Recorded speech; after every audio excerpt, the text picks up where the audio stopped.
कैसे हो प्रिय छात्रों। आशा करता हूँ कुशल मंगल ही होंगे। आज मैं धर्मेंद्र कुमार मौर्य, प्रवक्ता जीव विज्ञान, किसान पब्लिक इंटर कॉलेज कुदरकी। तो जैसा कि आप जानते हो, पिछले टॉपिक में हमने टर्मिनोलॉजी ऑफ जेनेटिक्स को जाना था और मैंने आपको पहले ही बताया था कि जब तक जेनेटिक्स की शब्दावली को यदि हम नहीं जानते हैं तब तक आनुवंशिकी को सीखना जानना बेहद कठिन है।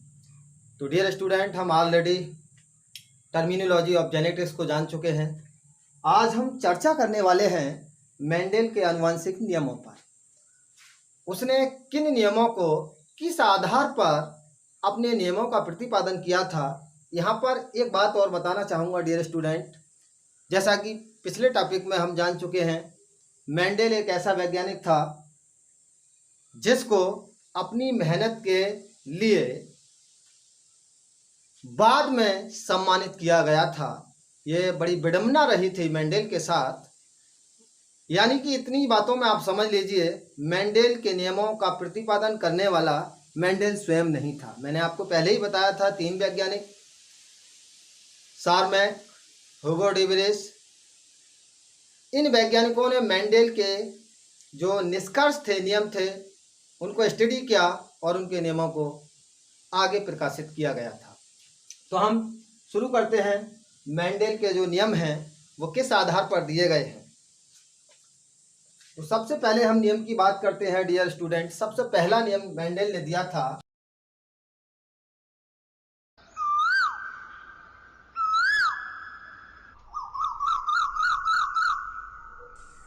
लॉ ऑफ डोमिनेंस, प्रभाविकता का नियम। तो डियर स्टूडेंट, प्रभाविकता के नियम की बात करें तो मेंडल के जितने भी एक्सपेरिमेंट हैं डियर स्टूडेंट, वो संकरण की पद्धति पर आधारित हैं।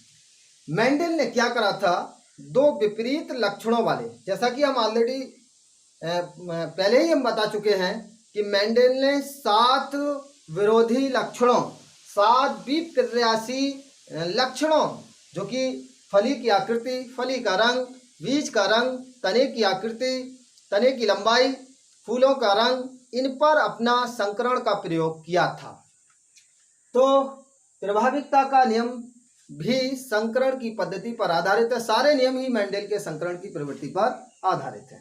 तो डियर स्टूडेंट, सबसे पहला हम समझ लेते हैं लॉ ऑफ डोमिनेंस, प्रभाविकता का नियम। तो डियर स्टूडेंट देखिए, मैं आपको पिछले टॉपिक में बता चुका हूं होमोजाइगस और हेटेरोजाइगस कंडीशन, होमोजाइगस और हेटेरोजाइगस कंडीशन समझा चुका हूं। अब हम समझ लेते हैं, मेरे पास ये एक कंडीशन है यहां। तो डियर स्टूडेंट, एक कंडीशन मेरे पास ये है। अब आपसे मेरा क्वेश्चन है, ये कंडीशन होमोजाइगस है या हेटेरोजाइगस, और ये कंडीशन होमोजाइगस या हेटेरोजाइगस। तो डियर स्टूडेंट, ये कंडीशन होमोजाइगस है, क्योंकि यहां पर जीन समान पेयर में उपस्थित है। कैसा है, समान पेयर में, होमोजाइगस कंडीशन, होमोजाइगस कंडीशन। लेकिन डियर स्टूडेंट, यहां पर आपने एक और भी देखा, यहां पर कैपिटल टी है, और मैं ये पिछले टॉपिक में आपको बता चुका हूं, कैपिटल टी लंबाई के लिए शो करती है। डियर स्टूडेंट, ये भी लंबाई है। टी टॉल मेंडल ने कैपिटल टी या स्मॉल टी लंबाई के लिए प्रयुक्त किया था। तो ये स्मॉल टी ये बौनेपन के लिए, कैपिटल टी लंबेपन के लिए। तो डियर स्टूडेंट, यहाँ पे एक बात और भी जानना जरूरी है, जब हम संकरण कराते हैं तो संकरण के लिए 2 विपरीत लक्षणों का होना अनिवार्य है। एलिल वर्ड यूज किया था टर्मिनोलॉजी में, मैंने आपको बताया होगा एलिल वर्ड। यहाँ पर 2 विपरीत लक्षण है, एक लंबा पौधा लिया और एक बौना पौधा लिया, लेकिन कंडीशन दोनों की कौन सी है, होमोजाइगस, क्योंकि यहाँ पर संकरण के लिए होमोजाइगस कंडीशन ये ली गई है। होमोजाइगस कंडीशन यहाँ पर मैं लिख देता हूँ, ये लंबा पौधा है और यहाँ पे मैं लिख देता हूँ ये बोना पौधा है। अब डियर स्टूडेंट, होना क्या था, कंडीशन कुछ यूं बनने वाली है। ये एक गैमीट, ये एक गैमीट। देखिए डियर स्टूडेंट, आपको थोड़ा अटपटा लग रहा होगा, लेकिन यहाँ से समझिए, एक बार मैं पूरा प्रयास करूँगा आपको समझाने का। यहाँ पर ये जीन का एक जोड़ा था, यहाँ पर एक जोड़ा था, यहाँ पर बौनेपन, यहाँ पर लंबेपन। अब इन दोनों के बीच मेंडल ने क्या कराया था, संकरण कराया था। किसमें? मटर में। तो और आप जानते हो, जब दो जनकों के बीच क्रॉस कराया जाता है तो आधे लक्षण एक जनक और आधे लक्षण एक जनक से। अब यहाँ पर कुछ कंडीशन ये बनने वाली है, एक गैमीट और एक गैमीट, ये है। यहाँ तक समझ चुके होंगे। अब मैं यहाँ पर लिख देता हूं संकरण, हाइब्रिडाइजेशन, संकरण। अब यहाँ पर मैंने लिख दिया F1, पहली पीढ़ी, प्रथम पीढ़ी। यहाँ पर F फिलियन जनरेशन, F का अर्थ होता है, F का शाब्दिक अर्थ यहाँ पर जो लिया है मेंडल ने, फिलियन जनरेशन के लिए लिया है। अब जो पहली पीढ़ी आने वाली थी उसमें क्या होने वाला था, हम इसके बारे में चर्चा करने जा रहे हैं। तो डियर स्टूडेंट, कुछ कंडीशन ये बनने वाली है संकरण के दौरान, समझना डियर स्टूडेंट। कुछ कंडीशन ये बनी, एक कैपिटल टी ये और यहाँ से स्मॉल टी ये।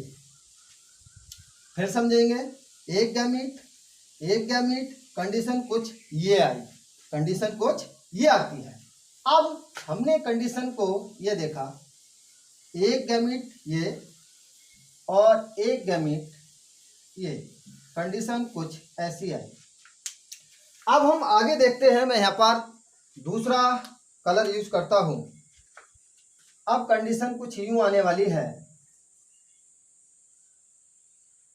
और एक ये और एक कंडीशन ये आती है।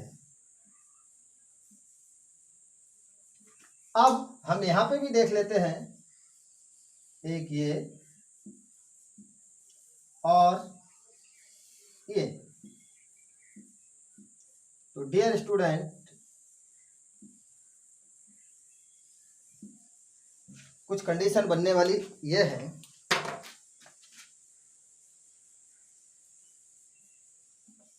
यहां पर कुछ कंडीशन ये है। तो डियर स्टूडेंट, यहां पर हमने कौन सी कंडीशन ली थी, होमोजाइगस कंडीशन। यहां पर कौन सी कंडीशन है डियर स्टूडेंट, यहां पर हेटेरोजाइगस कंडीशन हमें प्राप्त होती है, क्योंकि यहां पर एक कैपिटल टी है और एक स्मॉल टी है। यहां पर जो कंडीशन हमें मिली है वो होमोजाइगस ना होकर हेटेरोजाइगस कंडीशन मिली है। यह लिख देता हूं,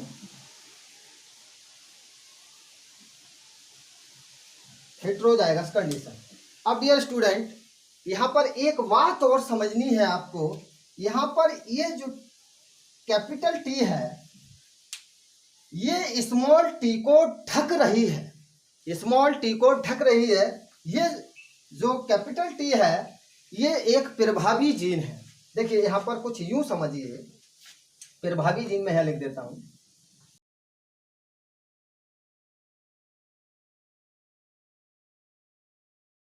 आता है। देखिए डियर स्टूडेंट, यहां पर एक बात और समझनी है, प्रभावी जीन, यहां पर जो कैपिटल टी है ये एक प्रभावी जीन है और ये स्मॉल टी को ढक रहा है। स्मॉल टी को क्या कर रहा है, ढक रहा है। वह जीन जो हेटेरोजाइगस स्थिति में दूसरे लक्षण को प्रकट नहीं होने देता, प्रभावी जीन कहलाता है। जब यहाँ पर ये स्मॉल टी को प्रकट नहीं होने देगा तो ये पौधा कैसा होगा, ये पौधा लंबा होगा। क्यों? क्योंकि ये स्मॉल टी को ढक रहा है। अर्थात ये जो पौधा हमें मिला है ये लंबा पौधा, ये लंबा पौधा होगा। तो कंडीशन तो हेटेरोजाइगस सभी है, तो यह भी लंबा पौधा होगा। ये कैसा होगा, ये भी लंबा पौधा होगा और ये भी लंबा पौधा होगा। अब यहाँ पर एक बात मेरे समझ में आ चुकी है, ये जो पौधे आपको अगली कंडीशन में मिले हैं, अगली जनरेशन में आपको मिले हैं, ये सभी पौधे संकर पौधे हैं। कैसे हैं? हाइब्रिड। ये सभी संकर पौधे हैं और हेटेरोजाइगस कंडीशन है। तो डियर स्टूडेंट, यहाँ पर मैं लिखता हूँ जो पौधों का अनुपात है, फिनोटाइप जो रेशो है वो यहाँ पर 1:1:1:1:1 है या नहीं है? यहाँ पर जो रेशो है ये है 1:1:1:1। डियर स्टूडेंट, ये अनुपात यहाँ पर नहीं है, अर्थात मेंडेल के पहले नियम में कोई अनुपात नहीं होता, कोई अनुपात नहीं होता।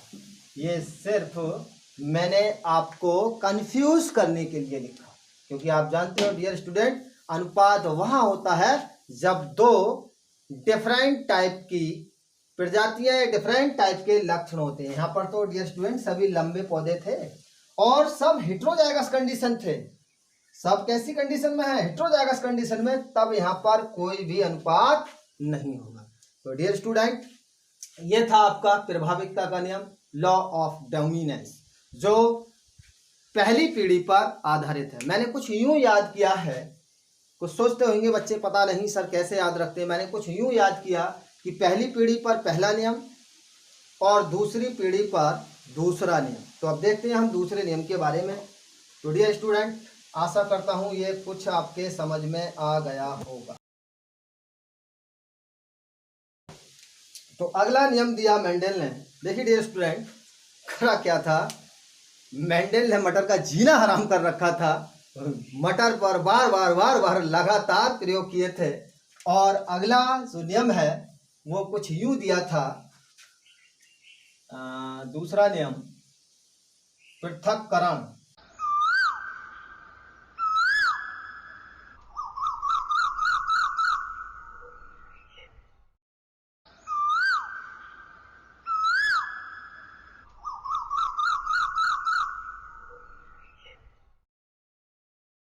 तो इसके बारे में जानेंगे। देखिए दूसरी पीढ़ी पर है, कुछ कंडीशन हमें पहले नियम में ये प्राप्त हुई थी,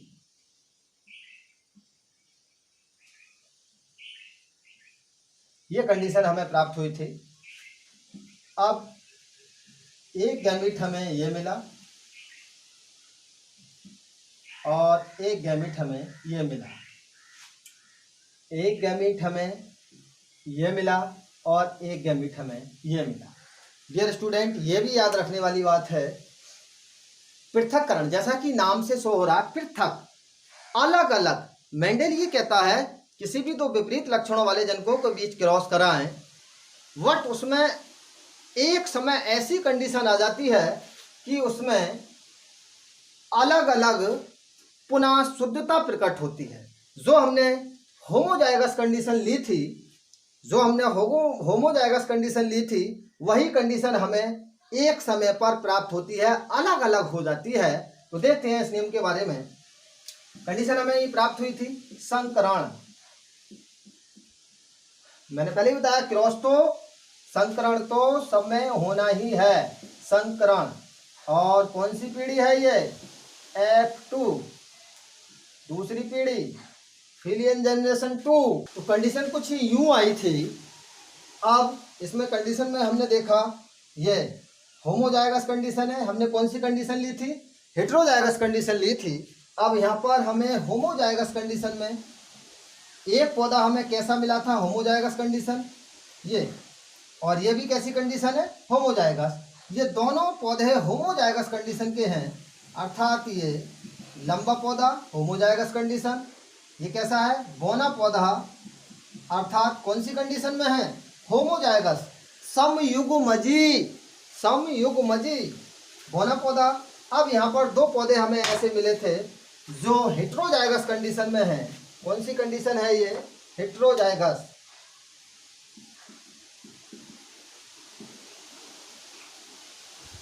हेटेरोजाइगस कंडीशन में है। और ये पौधा कैसा है?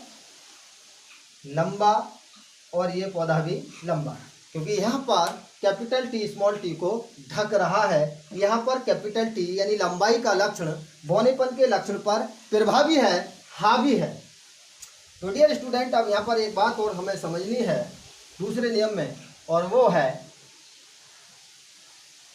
अगर हम बात करें यहाँ पर रेशो की, क्योंकि ये डियर स्टूडेंट ऑब्जेक्ट के रूप में इंटरमीडिएट, हाई स्कूल या कंपटीशन में आपको मिल जाता है कि मेंडेल के दूसरे नियम में फिनोटाइप अनुपात क्या था और जीनोटाइप अनुपात क्या था। तो डियर स्टूडेंट, हमने टर्मिनोलॉजी में ऑलरेडी हम सीख चुके हैं कि फिनोटाइप अनुपात क्या है, यानी उसका पौधे का भौतिक स्वरूप, बाहरी लक्षण, बाहरी संरचना क्या है।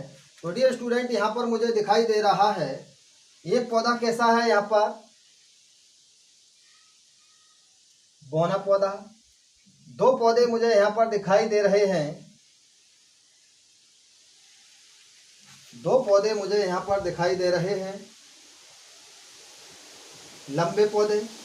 दो पौधे कैसे हैं, एक पौधा मैंने बौनेपन को लिया, दो लंबेपन को लिया, और एक पौधा मुझे यहाँ पर फिर लंबा दिखाई दे रहा है। डियर स्टूडेंट, दो पौधे कौन सी कंडीशन में है, ये हेट्रोजाइगस कंडीशन में, यानी कि ये शुद्ध लंबे पौधे नहीं हैं, ये शुद्ध लंबे पौधे नहीं हैं। एक शुद्ध बौना पौधा है, दो हेट्रोजाइगस कंडीशन, और एक शुद्ध लंबा पौधा है।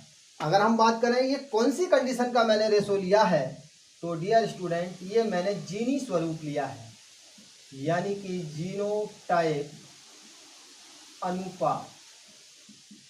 ये मैंने कौन सा अनुपात लिया है, जीनोटाइप, जीनी संरचना। दो पौधे कैसे हैं, हेट्रोजाइगस, और एक शुद्ध लंबा और एक शुद्ध बौना, एक शुद्ध बौना, दो हेट्रोजाइगस कंडीशन, और एक मैंने शुद्ध लंबे पौधे के लिए लिया है। अब यहाँ पर वो आपसे पूछ सकता है फिनोटाइप अनुपात,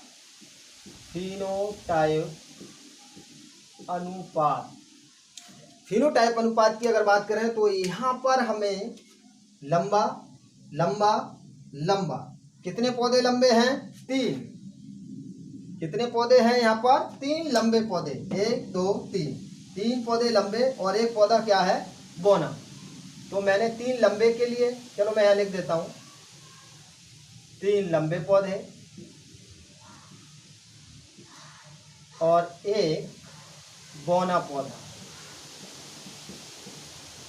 तो इनका अनुपात आएगा हमारा 3:1, 3:1। तो डियर स्टूडेंट, ये ऑब्जेक्ट के रूप में आप इसको तैयार करेंगे। फिनोटाइप अनुपात 3:1, जीनोटाइप अनुपात 1:2:1। ये दोनों ऑब्जेक्ट में आपको अधिकांश रूप से मिल जाएगा। अब थोड़ा जान लेते हैं मेंडेल के दैनिक जीवन में, आम जीवन में क्या उपयोग हैं, उनके बारे में भी चर्चा कर लेते हैं।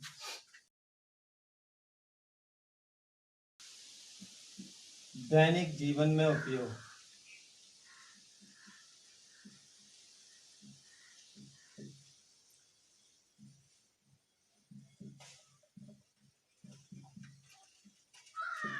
दैनिक जीवन में उपयोग, मेंडेल के दैनिक जीवन में क्या उपयोग है उनके बारे में भी चर्चा करेंगे। तो डियर स्टूडेंट, सबसे बड़ा जो उपयोग दैनिक जीवन में मेंडेल के नियम का है वो है कृषि में।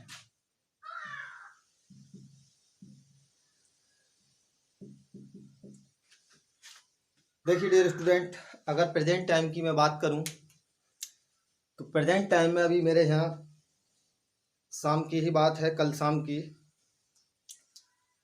क्योंकि मैं भी एक कृषक परिवार से हूँ, खेती व्यवसाय है मेरा भी, और मैं टीचर हूँ, लेकिन मेरे परिवार वाले खेती का व्यवसाय भी करते हैं। तो इस समय धान की पौध तैयार की जा रही है, और धान की पौध तैयार करने हेतु किसान बीज भंडार की दुकान पर जाकर कहता है, बोले मुझे हाइब्रिड धान की पौध बनानी है, हाइब्रिड धान उगाना है, उसका मुझे बीज चाहिए। तो यहाँ पर अभी हमने हाइब्रिड बर्ड जाना, तो हाइब्रिड बर्ड के बारे में हम टर्मिनोलॉजी में ऑलरेडी बात कर चुके हैं, हाइब्रिड क्या है।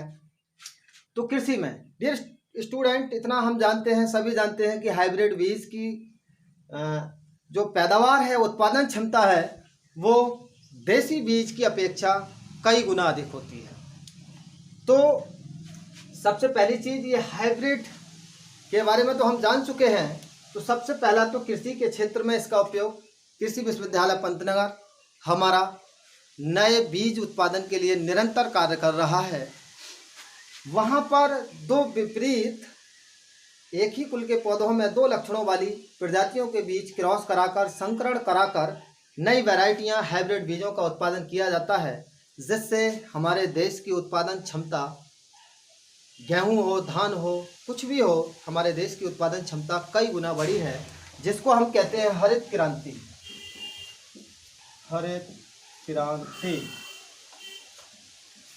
एक शब्द से आप समझ लीजिए कि भारत के अंदर अनाज उत्पादन, पौधों में उत्पादन क्षमता का वर्णन हरित क्रांति कहलाता है। डियर स्टूडेंट, हमने अपने जीवन में इतना देखा है कि अगर मैं आपसे 20 साल पहले की बात करूं या 25 साल पहले की बात करूं, हमारे पास इतना गेहूं नहीं था, हमारे पास इतना धान नहीं था, लेकिन आज हमारे पास इतना गेहूं है, इतना धान है, हम उत्पादन क्षमता में कई गुना आगे जा चुके हैं। आज हमारे पास इतना गेहूं है, इतना अनाज है कि हम दूसरे देशों के लिए भी ट्रांसपोर्ट करते हैं। ये सब हरित क्रांति की देन है। और हरित क्रांति किस पर टिकी है? हाइब्रिड बीज, संकरण की जो वैरायटियां हैं उन पर आधारित है। तो संकरण हाइब्रिड मेंडेल के नियम के आधार पर बीजों को तैयार किया जाता है। एक सबसे बड़ी दिक्कत ये भी है डियर स्टूडेंट, अपने देश की सबसे बड़ी विडंबना ये है, और वो विडंबना क्या है? कृषि में शिक्षा का अभाव। कहने मुझे पड़ रहा है कि जो व्यक्ति पढ़ाई करता है, एजुकेशन में सक्सेस होता है, वह व्यक्ति कृषि नहीं करता, और जो कृषि करता है वह पढ़ता नहीं। तो कहीं ना कहीं हमारी कृषि में शिक्षा का अभाव है। तो सबसे पहला यूज आप समझ गए होंगे, संकरित बीज, संकर वैरायटी, संकर प्रजातियों का उत्पादन करने में मेंडेल के नियमों का उपयोग किया जाता है। दूसरा, दैनिक जीवन में हम ये भी समझ लेते हैं, एक बात आपको समझ में आई होगी कि हम हर बार जब भी हम खेती के लिए पौध तैयार करते हैं या खेती के लिए बीज लेके आते हैं, तब हम हर बार नया बीज लेके आते हैं, हाइब्रिड बीज लेके आते हैं, लेकिन उन बीजों को पुनः हम खेतों में नहीं बो पाते। इसका कारण भी आप जान लीजिए। तो इसका कारण मेंडेल के इस नियम पर आधारित है, इसीलिए मैंने इसको साफ नहीं किया था। एक बात आपके समझ में आ गई होगी डियर स्टूडेंट, मैं अनाजों की बात तो नहीं करूंगा, लेकिन सब्जियों के बारे में आपने देखा होगा कि सब्जियों के बीज 3000 रुपये किलो, 4000 रुपये किलो, और कुछ बीज तो ऐसे होते हैं जो संख्या में आते हैं, 40 बीज, 50 बीज, 100 बीज, ये इतने महंगे बीज होते हैं। इसलिए किसान ने अपना दिमाग लगाया कि क्यों ना हम इन बीजों को, जो हाइब्रिड बीज हम खरीद कर लेके आए थे, उन बीजों को हम पुनः उगाएं। और मैंने खुद अपने जीवन में देखा है, खेती में देखा है कि पहले लोग क्या करते थे, फसल का उत्पादन किया और फसल में कुछ लंबे फल, कुछ साफ लंबे उच्च कोटि के फलों को एकत्रित किया जाता था और उनके बीजों को रोपित पुनः किया जाता था। कहते थे किसान, पहले कहता था ये बीजू पौधा है, या ये बीज के लिए फल है, या बीज की ये फसल है। तो वो विधि थी डियर स्टूडेंट, पृथक्करण विधि। हम उनको, अच्छे बीजों को पृथक्करण करते थे और पुनः उनको बो दिया जाता था। तो क्या था, किसान ने क्या दिमाग लगाया? किसान ने दिमाग लगाया कि मैं अगर इस फसल, इन हाइब्रिड बीजों को दोबारा बोता हूँ, तो यहाँ पर देखिए इस नियम को समझिए, ये दूसरी प्रजाति है, F2 पीढ़ी में क्या घटना होने वाली थी। किसान ने अपना दिमाग लगाया, अरे किसान थोड़ी ना कम है, कंपनियां, अगर बीज बनाने वाली कंपनियां आगे हैं तो किसान भी आगे है। किसान ने अपना दिमाग लगाया कि अगर मैं F2 पीढ़ी के लिए वही बीज, ये कौन से बीज थे, F1 जेनरेशन वाले बीजों को पुनः किसान ने उगाया था, तो यहाँ पर 1/3 उत्पादन क्षमता घटने वाली थी, 1/3 उत्पादन क्षमता घटने वाली थी। लेकिन जो हम महंगे बीज ला रहे थे उससे कहीं ना कहीं हम यहाँ बेनिफिट में रहने वाले थे। देखा आपने 3:1। अरे ये तो सीधा सीधा था, एक पौधा हमारा बौना रहने वाला था, 3 पौधे तो हमारे अच्छी प्रजाति वाले होने वाले थे। लेकिन एक कंपनी अमेरिका की मॉन्सेंटो भारत में आई थी, और जहां मॉन्सेंटो का नाम आ जाता है वहीं किसानों की आत्महत्या का विचार भी आ जाता है। अभी हम पिछले अगर समाचार पत्रों को देखा जाए तो वहां पर किसानों ने आत्महत्याएं की थी। था क्या डियर स्टूडेंट, मैं ये भी आपसे चर्चा करता चलूं, किसानों ने बीजों को पृथक्करण विधि से पृथक किया और उनको दोबारा रोपित किया, लेकिन वो बीज जर्मिनेट नहीं हो पाए थे, क्योंकि अमेरिका की जो मॉन्सेंटो कंपनी थी जो भारत में पहली बार अपनी बीजों को लेके आई थी, उसने टर्मिनेटर सीडों का उत्पादन किया था। कंपनी भी तो एक कदम आगे है डियर स्टूडेंट किसान ने। उन्होंने सहारा लिया बायोटेक्नोलॉजी, उन्होंने सहारा लिया जीनी अभियांत्रिकी का, और ऐसे बीजों का उत्पादन कर दिया जो बीज आने वाली F2 F3 पीढ़ी में जनरेशन अंकुरण होने वाली नहीं थी। इस कारण किसानों ने आत्महत्याएं की थी। हरित क्रांति नंबर 2, नई प्रजातियों का विकास। हम मेंडेल के नियमों के द्वारा नई प्रजातियों का विकास कर सकते हैं। नई नई उन्नत वैरायटी जो आज कृषि विश्वविद्यालय पंतनगर बना रहा है उनका हम विकास करते हैं। तीसरा, जंगली किस्मों से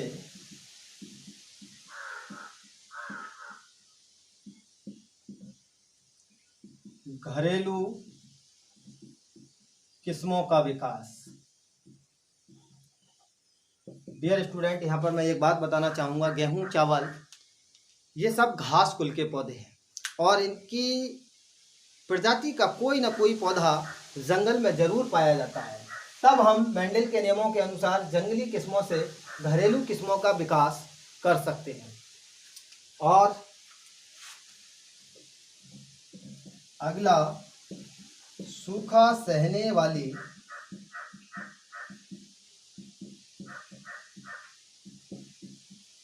फसलों का विकास।